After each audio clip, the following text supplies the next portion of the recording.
Breaking news చూస్తున్నాం. Johnny master custody petition పై వాదనలు పూర్తయ్యాయి. కోర్టు తీర్పు రేపటికి వాయిదా వేశారు.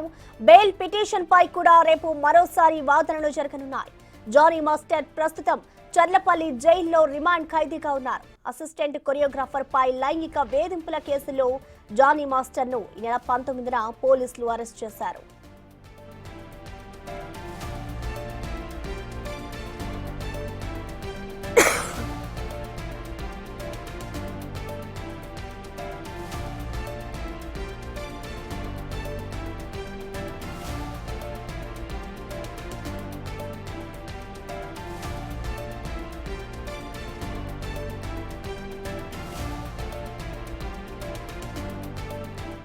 జానీ మాస్టర్ కస్టడీ పిటిషన్ పై వాదనలు పూర్తయ్యాయి. కోర్టు తీర్పు రేపటికి వాయిదా వేసింది. బెయిల్ పిటిషన్ పై కూడా రేపు మరోసారి వాదనలైతే జరగనున్నాయి. జానీ మాస్టర్ ప్రస్తుతం చర్లపల్లి జైల్లో రిమాండ్ ఖైదీగా ఉన్నారు. అసిస్టెంట్ కొరియోగ్రాఫర్ పై లైంగిక వేధింపుల కేసులో జానీ మాస్టర్ ను ఈ నెల 19న పోలీసులు అరెస్ట్ చేశారు.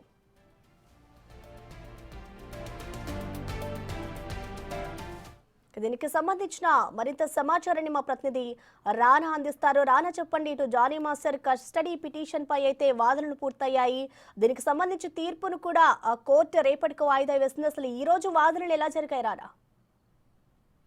నిన్న పోలీసులు 5 రోజుల పాటు కస్టడీకి కోరుతూ కోర్టులో పిటిషన్ వేయడం జరిగింది. దానిపైన వాదనలు ఇవాళ జరిగిన తర్వాత ఇరుపక్షాల వాదనమైనటువంటి కోర్టు రేపటికి తుది తీర్పును వెలువడిస్తున్నట్టుగా రేపటికి వాయిదా వేసినటువంటి పరిస్థితి కనపడుతుంది. దానితో పాటు ఇప్పటికే బెయిల్ పిటిషన్ కూడా రేపు కోర్టులో వాదనలు వినిపించబోతున్నాయి. దాంట్లో బెయిల్ పిటిషన్ విషయంలో రేపు బెయిల్ వస్తుందా లేదా కూడా ఒక సందిగ్ధం. అయితే రేపు కస్టడీకి ఎన్ని రోజుల పాటు అనుమతి ఇచ్చే అవకాశం, అదొక ఆసక్తికరమైన పరిణామం చెప్పుకోవచ్చు.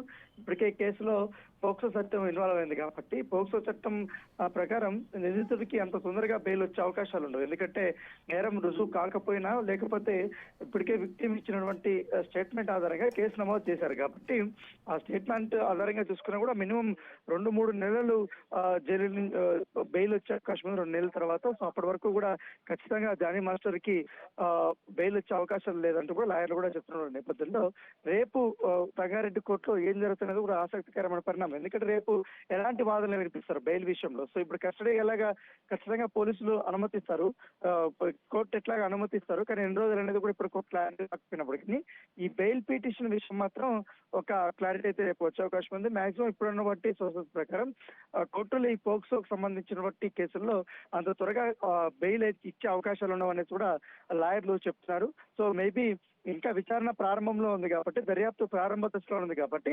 ఖచ్చితంగా ఈ సమయంలో నిందితుడికి బెయిల్ ఇస్తే ఈ కేసును రూపుమాపే అవకాశం ఉంది, పైగా పక్కదారి పట్టే అవకాశం ఉంది అనేది కూడా భావిస్తారు. కాబట్టి ఖచ్చితంగా కూడా బెయిల్ పిటిషన్ ని కోర్టు రిజెక్ట్ చేసే అవకాశాలు ఎక్కువగా ఉన్నట్టుగా సమాచారం అవుతుంది. అయితే వీళ్ళు ఇప్పుడు కస్టడీ పిటిషన్ విషయంలో మాత్రం ఈ కస్టడీకి కోర్టు ఎన్ని రోజులు అనుమతి ఇచ్చినా ఖచ్చితంగా కూడా చాలా కీలకమైనటువంటి అంశాలని బయటపెట్టే దశలో కూడా ఉన్నట్టుగా మనకు సమాచారం అవుతుంది. Right, thank you Rana.